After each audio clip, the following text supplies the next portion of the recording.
Hola, ¿qué tal? Aquí estamos nuevamente para compartir la lección de esta semana, la lección número 8, el poder de la resurrección de Cristo.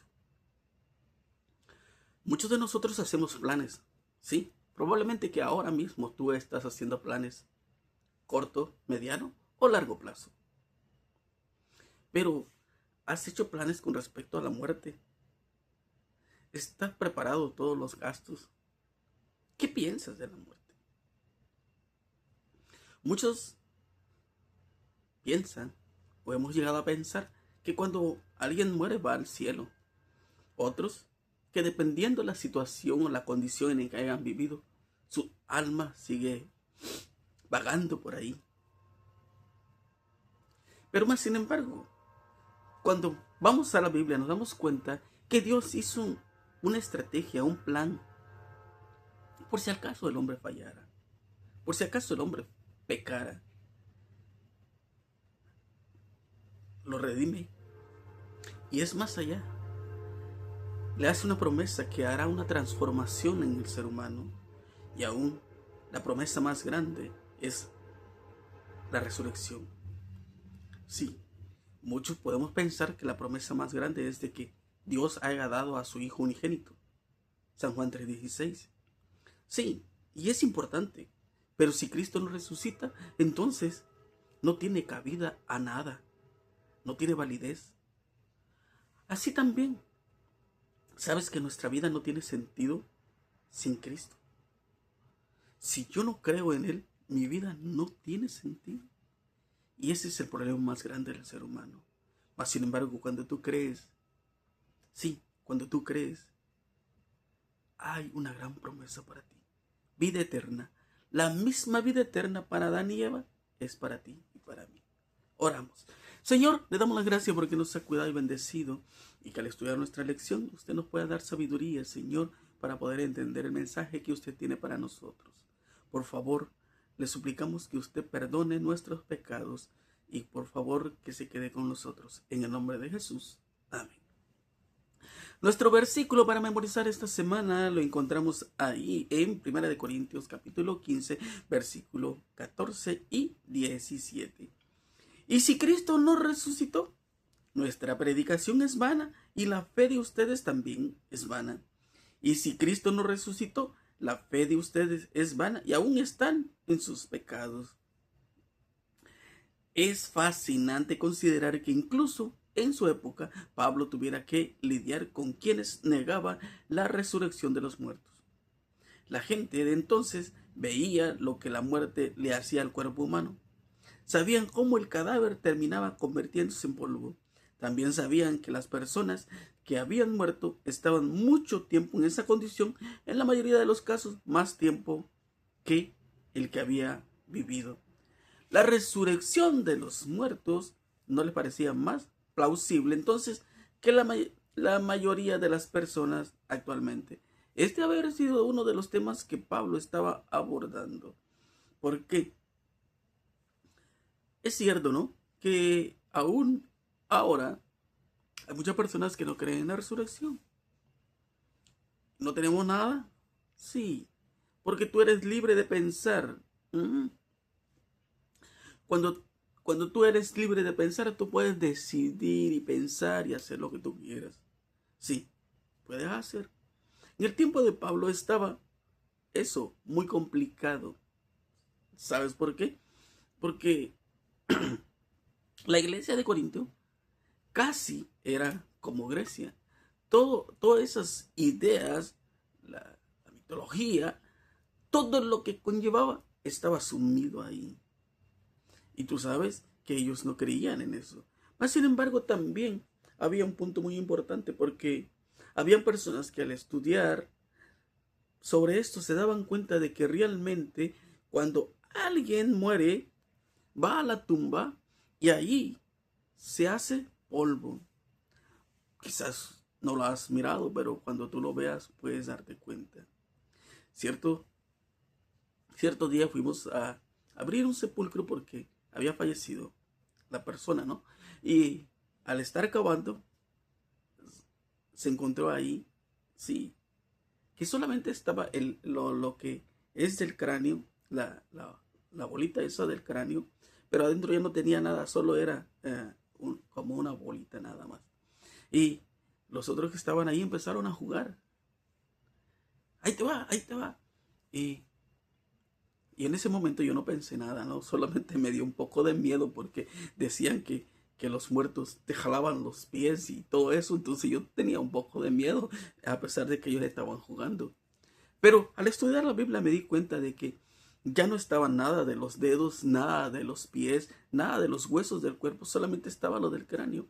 Ahora al estudiar la Biblia nos damos cuenta de que Dios, lo que Dios dice es cierto, porque polvo eres y al polvo volverás. Por eso Salomón expresa, ¿no? Si vas a hacer algo, hazlo ahora que estás vivo. Si amas a alguien, demuéstrale ahora que estás vivo, porque ya muerto no se puede hacer nada. Y ahora tú puedes ver que hay un día de muertos, ¿no? Los santos muertos y que le llevan ofrenda. Pero, ¿qué sucede? Él ya no puede comerse las manzanas, comerse la comida, tomarse el refresco que tú le llevaste. Mas, sin embargo, ahora que está vivo puedes dárselo. Son creencias, tradiciones. Mas, sin embargo, cuando la Biblia te dice esto, eso es real. También podemos mirar que en 1 Corintios 15, del 1 al 4, dice: además os declaro, hermanos, el evangelio que os he predicado, el cual también recibisteis, en el cual también perseveráis, por el cual asimismo, si retenéis la palabra que os he predicado, sois salvos, si no creísteis en vano, porque primeramente os he enseñado lo que asimismo recibí, que Cristo murió por nuestros pecados, conforme a las Escrituras, y que fue sepultado y que resucitó al tercer día, conforme a las Escrituras. Y lo podemos mirar también ahí en Lucas 24. Y le dijo: estas son las palabras que os hablé, estando aún con vosotros, que era necesario que cumpliese todo lo que está escrito de mí en la ley de Moisés, en los profetas, en los salmos. Entonces les abrió el entendimiento para que comprendiesen las Escrituras, y les dijo: así está escrito, y así fue necesario, para que Cristo padeciese y resucitase de los muertos al tercer día, y que se predicase en su nombre el arrepentimiento y el perdón de pecados en todas las naciones, comenzando desde Jerusalén. Probablemente que has pensado, ¿no?, que nadie quiere morir. Sí, a veces cuando se es niño no piensas en la muerte, cuando se es joven no piensas en la muerte. Piensas en la muerte cuando llega el dolor, cuando llega la decepción, cuando llega el sufrimiento, la enfermedad. Entonces es que piensas en la muerte cuando llegan los años. Mas, sin embargo, muchas personas ni aún así no, pero necesitamos pensar en eso. Vamos a mirar esto que dice: lo primero que predicó a los corintios, y ellos lo recibieron, ¿verdad? Dice 2, 3, se mantuvieron firmes en él y fueron salvados por él. Esta introducción prepara al lector para que siga en el capítulo y muestre cuán esencial es la resurrección de Cristo. Punto número 1. ¿Por qué es importante la resurrección de Cristo? Si Cristo no resucita, entonces, ¿quién me garantiza a mí que me ha perdonado mis pecados? Si Cristo no resucitó, no venció a la muerte. Sí. Es por eso que si Cristo resucita, entonces yo tengo la plena seguridad de que Él me ha perdonado. Pues es porque Él es la paga del pecado, la muerte. Romanos 6:23. Entonces, si nosotros miramos que si la paga del pecado es la muerte y Cristo murió, pagó mi deuda, ahora, pero no queda aún solamente así, sino es que resucita. Y al resucitar, Él me está diciendo que ha vencido a la muerte, a esa que yo tanto miedo le tengo, a esa que muchos no le tienen miedo, ¿verdad? También. Pero Él me está diciendo que esa es la garantía para la salvación, para la vida eterna. Estos discípulos que leímos en el libro de Lucas van tristes. Sí, probablemente que muchas de las veces te has sentido decepcionado de los amigos, quizás del evangelio, quizás aún de Dios, porque las cosas no han salido como tú piensas, como tú crees o como tú deseas. Y estos discípulos lo demuestran. Pero Jesús, cuando empieza a hablarles, viene desde Moisés y les dice: yo ya les había dicho que yo iba a morir, pero iba a resucitar. Cuando tú lees el libro de Jonás, también dice: pero al tercer día. Cuando tú lees el libro de Isaías, también te demuestra que Cristo va a resucitar. Ahora, también hay que tener mucho cuidado cuando tú lees la Biblia.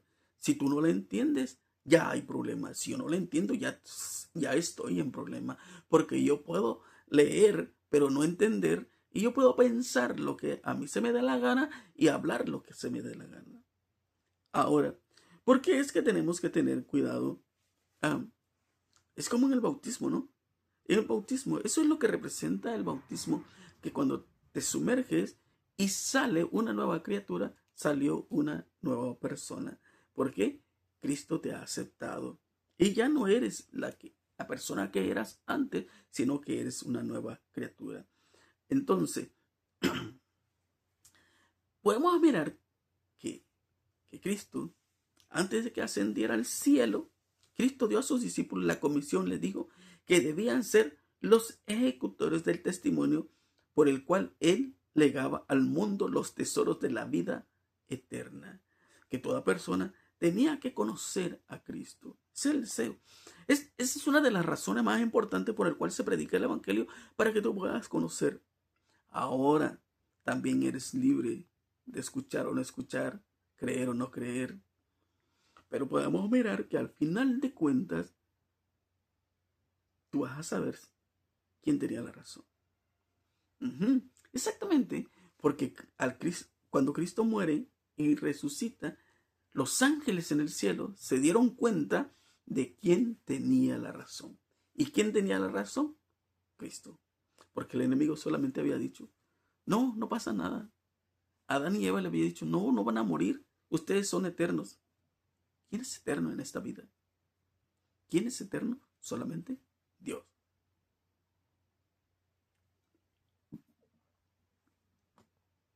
También,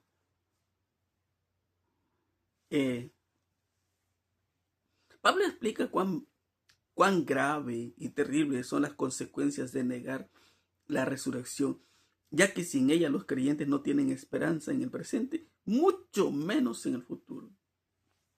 Es lo que yo te digo. ¿Qué sentido tiene la vida? Naces, creces, viviste lo que viviste y fuiste a la tumba. ¿Crees tú que ese es el propósito de Dios? ¿Nacer, crecer y morir? No.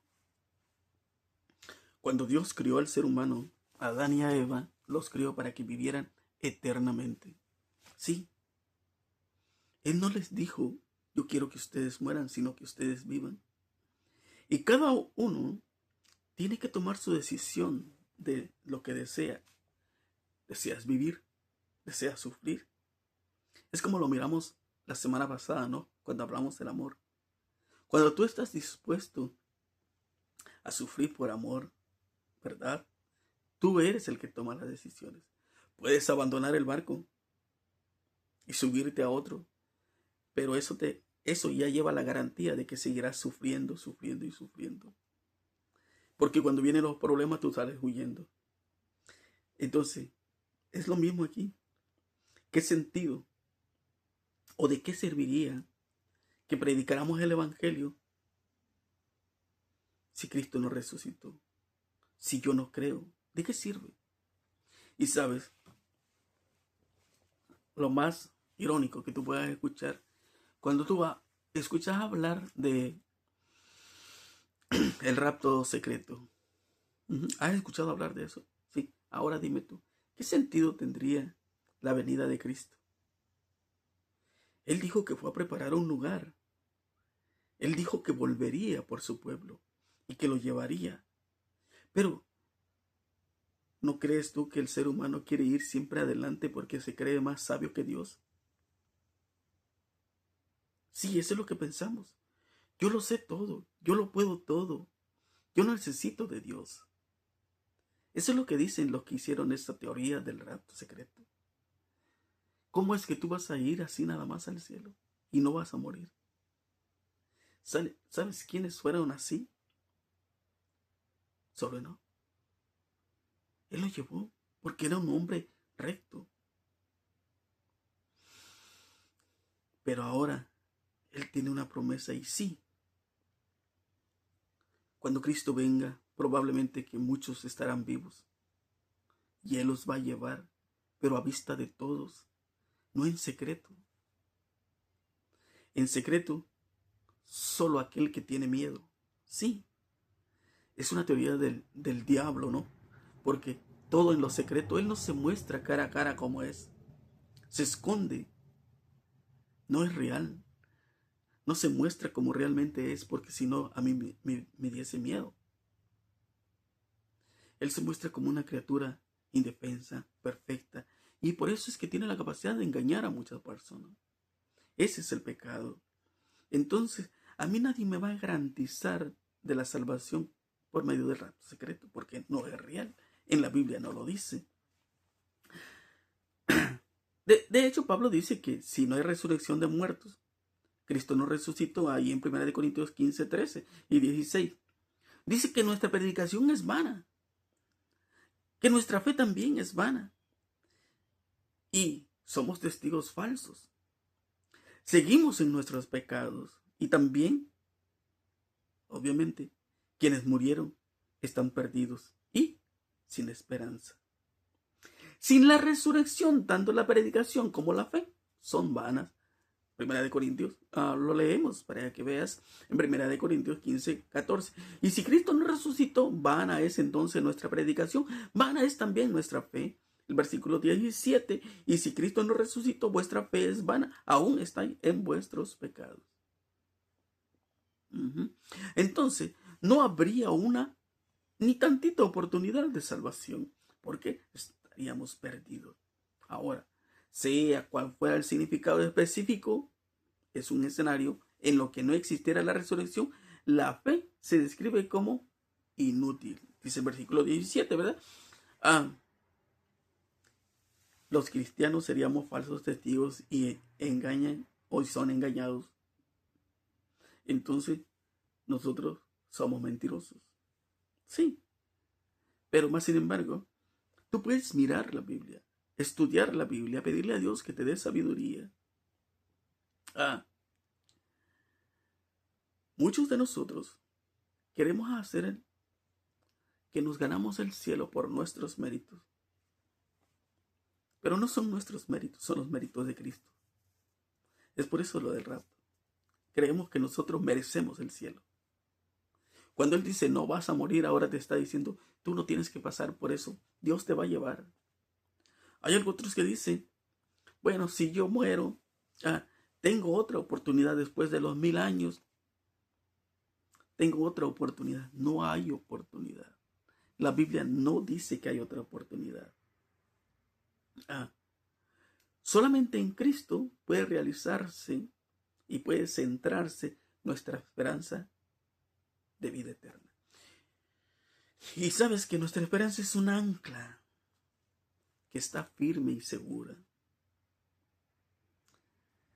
Y tú sabes que sin esa esperanza nosotros estuviésemos perdidos. Sí.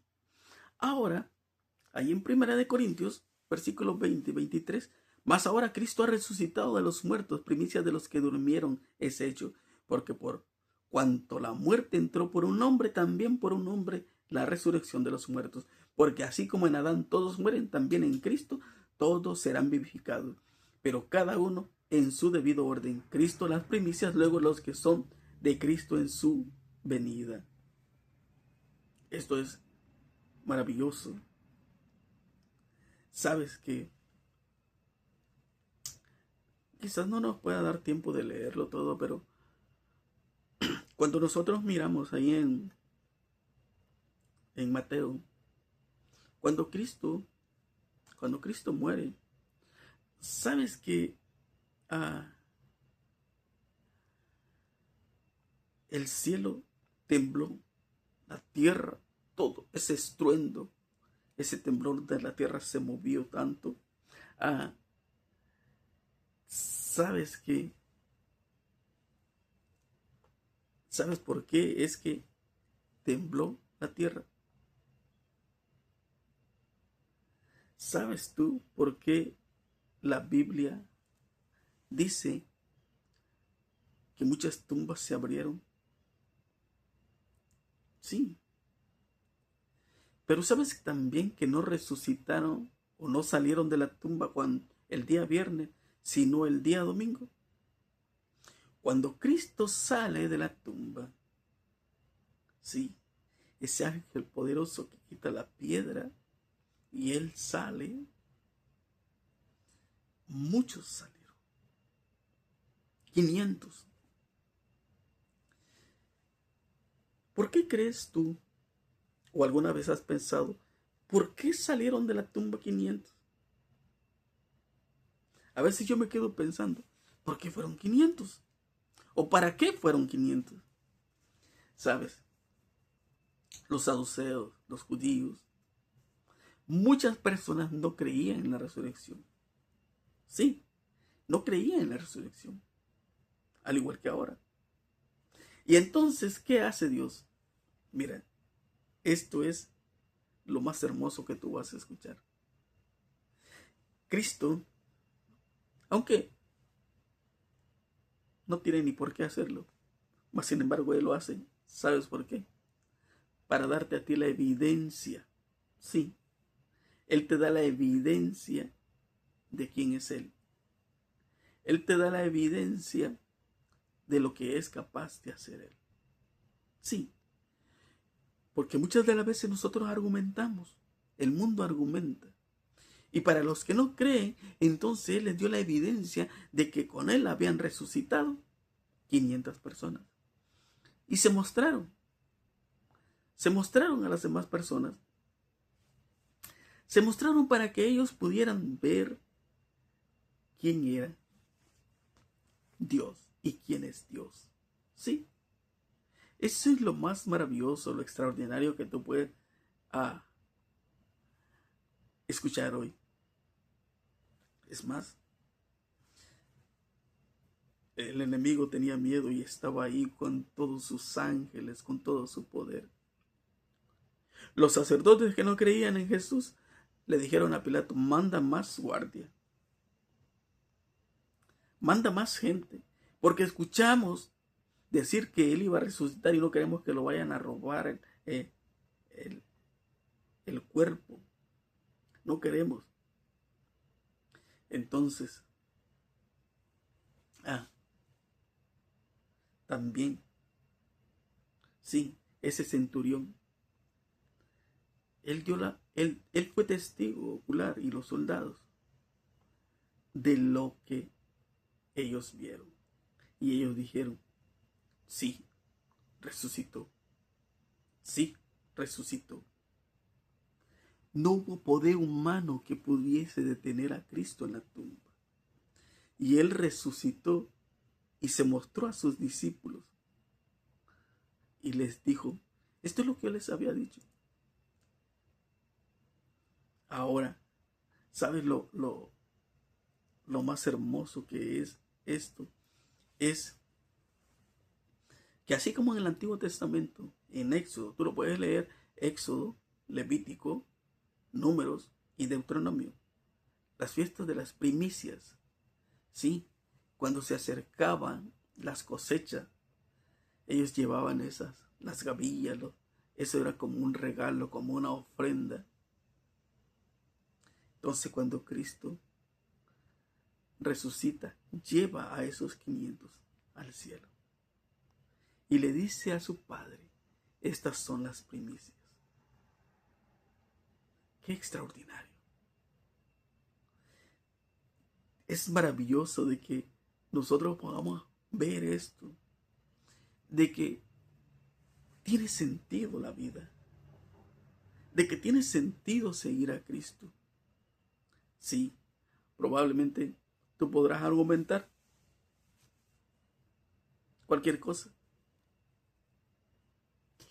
Pero hay una cosa que tú no puedes hacer. Salvarte por ti mismo, resucitarte por ti mismo y vivir por ti mismo. Sin Cristo, la vida no tiene sentido. También, en 1 Corintios 29, de otro modo, ¿qué harán los que se bautizan por los muertos si en ninguna manera los muertos resucitan? ¿Por qué pues se bautizan por los muertos? ¿Sabes que esto es... a veces parece ser que no tiene sentido, ¿no? Ahora ya no, pero antes me llegaban por correo unas cartas y me decía la carta, ¿cuántas personas de tus familiares, cuántos familiares has perdido? ¿Cuántos muertos tienes? Y ahí tenía un número. Sí, ciertamente yo no sé cuántos han muerto de mis familiares, mis abuelos, ¿no? Sus familias. Solo me acuerdo de hermanos, mamá, abuelos, tíos, más. Pero ahí decía, si tú quieres que oremos por él, por una persona vas a pagar tanto, por dos esto, y también cuántos días. Y entre más aumentaba los días de oración y más el número de muertos, era más la cantidad. Y decía que ellos iban a orar para que mis familiares no sufrieran allá en donde estaban. Me quedé pensando, ¿acaso ellos saben dónde están? Pablo dice, ¿qué sentido tiene que yo me vaya a bautizar por tener miedo por los muertos? ¿O que yo me vaya a bautizar por un muerto? ¿O que yo siga creyendo en un muerto por miedo? Es un versículo que te da para mucho. Pero ¿por qué me va a bautizar? ¿Por qué es que yo tengo que dar una ofrenda por alguien que ya murió? ¿Sabes que tú y yo no podemos hacer nada con respecto a eso? ¿Sí? El enemigo es capaz de todo. De engañarte. Sí. Pero necesitas creer, necesitas tener fe para poder vivir en Cristo. Se han presentado varias sugerencias, pero la mejor forma de interpretarla es como una referencia a la decisión de algunos de ser bautizados para poder volver a encontrarse en la resurrección con sus seres queridos ya fallecidos. Eso tampoco no es válido. También puede referirse a la decisión de ser bautizados en respuesta a la vida ejemplar de aquellos que habían muerto en Cristo. Ese caso se refería pues a personas que se bautizaban no en lugar de los muertos, sino a causa de los muertos. ¿Te acuerdas de la parábola de Enrico? Lázaro. Que él está diciendo, dame ahora poquita agua, deja que vea a mi familiar. El muerto no puede, es una parábola. Tú puedes entenderla y decir, bueno, ahora que estás vivo, disfruta de la vida, vive la vida como tienes que vivirla, porque después ya no hay vuelta de hoja. Vive el día a día, pero de la mejor manera. Y la mejor manera que tú puedes vivir la vida es en Cristo. Por lo cual asimismo padezco esto, pero no me avergüenzo porque yo sé en quién he creído y que estoy seguro que el poderoso para guardar mi depósito para aquel día. Pablo dice a Timoteo en 2 Timoteo 1, 2. También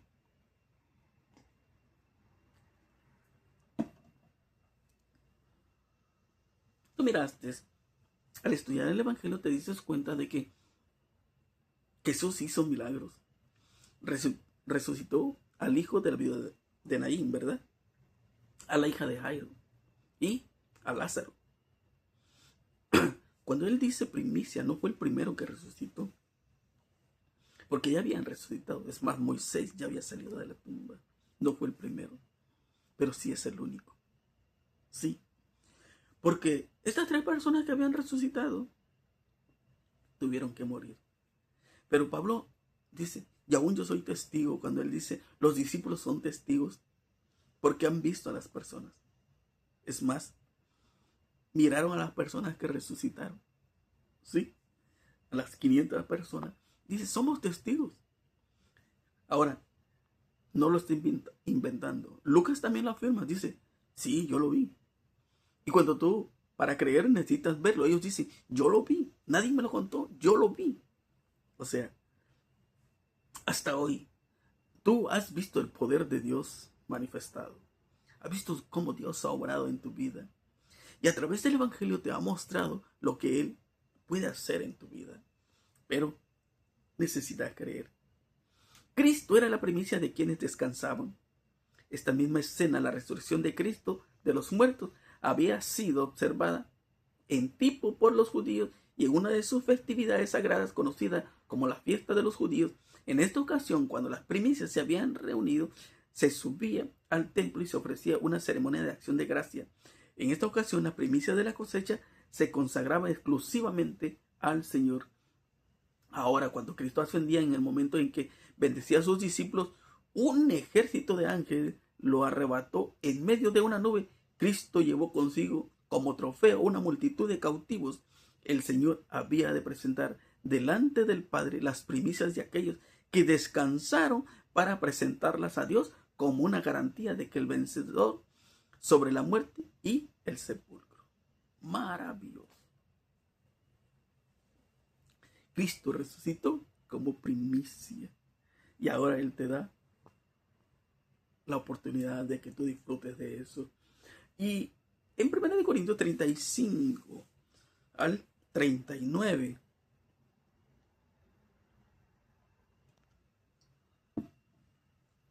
pero dirá alguno, ¿cómo resucitarán los muertos? ¿Con qué cuerpo vendrán? Necio, lo que tú siembras no se vivifica, sino muere antes. Y lo que siembra no es el cuerpo que ha de salir, sino el grano desnudo, ya sea de trigo, de grano. Pero Dios le da el cuerpo como Él quiso, y cada una semilla de su propio cuerpo. No toda carne es la misma carne, sino que una carne es la de los hombres, otra carne la de las bestias, otra la de los peces y otra de las aves. Nosotros podemos entender, quizás no, o quizás no hemos entendido cómo es que vamos a resucitar.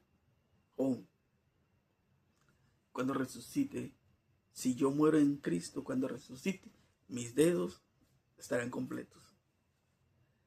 ¿Cómo es de que con un cuerpo con el que Dios desea, como de un ángel, sin pecado, libre de pecado?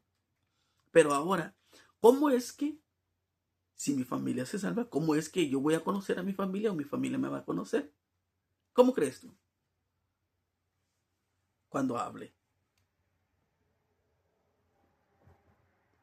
¿Cómo conocieron a Jesús? Cuando Él habló, cuando Él partió el pan. Oh, Él es Jesús. Cuando Él habló, la voz. Porque esto corruptible se va a transformar en incorruptible. Y eso es maravilloso. ¿Sabes? Eso es lo más extraordinario, que como Dios tuvo esa paciencia para crear al ser humano. Sí, esa paciencia para transformarlo. Y ahora, ese lodo no tenía vida hasta que Él sopló y fue un ser viviente. Y ahora Él tiene la capacidad para hacerte como Él desea. Y ahora mismo Él quiere transformar tu vida, transformar tu carácter. Pero tienes que estar dispuesto. Es algo que a nosotros muchas de las veces nos cuesta hacer un cambio, tomar decisión. Probablemente que hemos batallado tanto. Pero un día tendrá que suceder si yo quiero ir al cielo. En Filipenses 3:21, el cual transformará el cuerpo de la humillación nuestra para que sea semejante al cuerpo de la gloria suya, por el poder con el cual puede también sujetar a sí mismo todas las cosas. ¿No es maravilloso eso? Él tiene la capacidad, Él tiene poder de transformar tu vida. La resurrección de Jesús fue una muestra de la resurrección final de todos los que duermen en Él. El cuerpo resucitado del Salvador su semblante, su acento de voz eran similares a sus seguidores. Ajá. De la misma manera se levantarán los que duermen en Jesús. Conoceremos a nuestros amigos del mismo modo como los discípulos conocieron a Jesús. Pueden haber estado deformados, enfermos, desfigurados en esta vida mortal. No obstante, en su cuerpo resucitado y glorificado se conservará perfectamente su identidad individual y reconoceremos en el rostro radiante de la luz reflejada del rostro de Jesús los rasgos de los que amamos.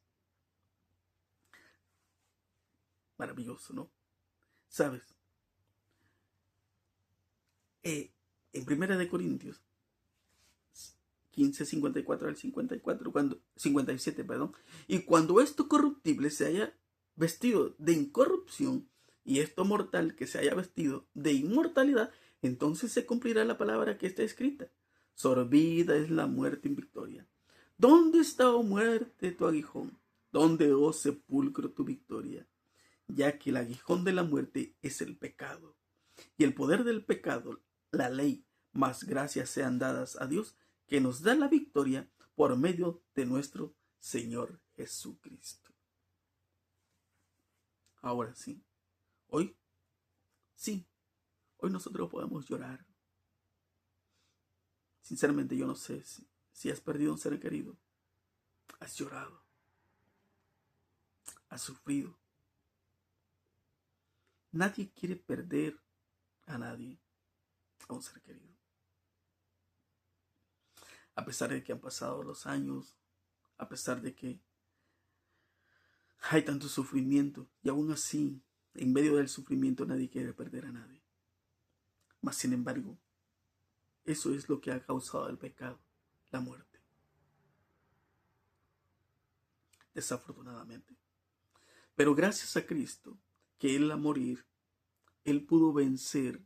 Y Pablo ahora dice, ¿dónde está el pecado? Porque el aguijón, has mirado cuando te pica una abeja y deja ahí eso, ese puntito ahí, ese es el aguijón.